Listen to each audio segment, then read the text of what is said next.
धनतेरस की रात जब हर ओर रौनक और उत्सव का माहौल था, मोती के साथ कुछ ऐसा हुआ जिसने उसकी जिंदगी हमेशा के लिए बदल दी। बंद दुकान और वीरान रास्ते पर कदम बढ़ाते ही उसे किसी अदृश्य शक्ति का एहसास होने लगा। क्या वो महज उसका वहम था या सच में उसके पीछे कोई साया था? जानिए इस धनतेरस की खौफनाक कहानी में, जहां डर और रहस्य की परतें धीरे धीरे खुलती हैं। धनतेरस का दिन था और बाजार लोगों से खचाखच भरा हुआ था।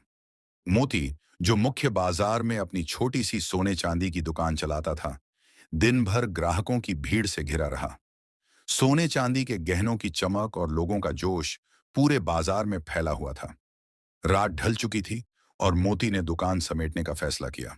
दुकान बंद करते हुए उसने जैसे ही बाहर कदम रखा, एक अजीब सन्नाटा महसूस हुआ। आमतौर पर उस समय रास्ते पर रौनक होती थी, लेकिन आज रास्ता वीरान लग रहा था। वह अपने घर की ओर चल पड़ा, लेकिन जैसे जैसे कदम बढ़ा रहा था, उसे पीछे से किसी के चलने की आहट सुनाई दी। उसने पीछे मुड़कर देखा, पर वहां कोई नहीं था। रास्ते में एक पुरानी और खंडहर हवेली थी, जिसे लोग भूतिया मानते थे। उस हवेली के पास से गुजरते वक्त मोती को एक अजीब सी ठंडक महसूस हुई, जैसे कोई उसकी तरफ देख रहा हो। अचानक हवेली से धीमी आवाज आई, मोती। मोती का दिल तेजी से धड़कने लगा। उसने खुद को समझाने की कोशिश की कि यह उसकी थकान का असर है, लेकिन फिर वही आवाज सुनाई दी, और इस बार काफी करीब से। मोती, रुक जा। मोती डर के मारे तेजी से घर की ओर दौड़ पड़ा। दौड़ते दौड़ते उसकी चप्पल टूट गई और वह सड़क पर गिर पड़ा। तभी उसे लगा कि कोई अदृश्य शक्ति उसके पैरों को पकड़ रही है और खींचने की कोशिश कर रही है। मोती की आंखों के सामने अंधेरा छाने लगा और उसे लगने लगा कि शायद यह उसकी आखिरी रात है। उसी वक्त दूर से एक आवाज आई, अरे मोती, क्या हुआ?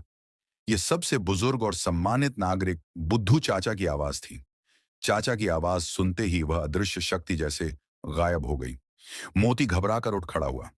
बुद्धू चाचा ने उसे सहारा दिया और उसके साथ घर तक गए। रास्ते में चाचा बोले, बेटा, इस धनतेरस की रात को हमेशा संभल कर रहना। इस रात को अजीब चीजें देखने को मिलती हैं। मोती ने उस रात के खौफ को दिल में बसा लिया। उसने तय कर लिया कि अगली धनतेरस पर वह संभल कर ही दुकान बंद करेगा। अगले दिन मोती के पापा ने उसे बताया कि कल दिन में बुद्धू चाचा की मृत्यु हो गई। मोती का दिल धड़कने लगा। उसने कहा, ऐसा कैसे हो सकता है? उन्हें कल सुबह दिल का दौरा पड़ा।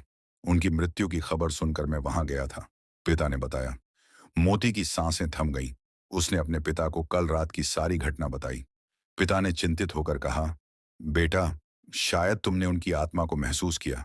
कभी कभी ऐसे समय में, जब हम संकट में होते हैं, हमारे प्रियजन हमारे पास होते हैं, भले ही वे शारीरिक रूप से मौजूद न हों। मोती का मन इस विचार से कड़ा हो गया। क्या बुद्धू चाचा की आत्मा वास्तव में उसकी मदद कर रही थी? वह समझ नहीं पा रहा था।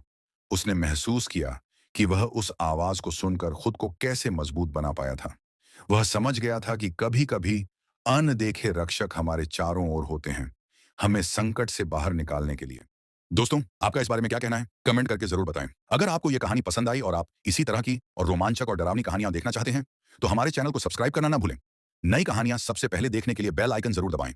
आपका साथ और प्यार ही हमें और बेहतरीन कहानियां लाने के लिए प्रेरित करता है। तो जुड़े रहिए और तैयार रहिए अगली कहानी के खौफनाक सफर के लिए।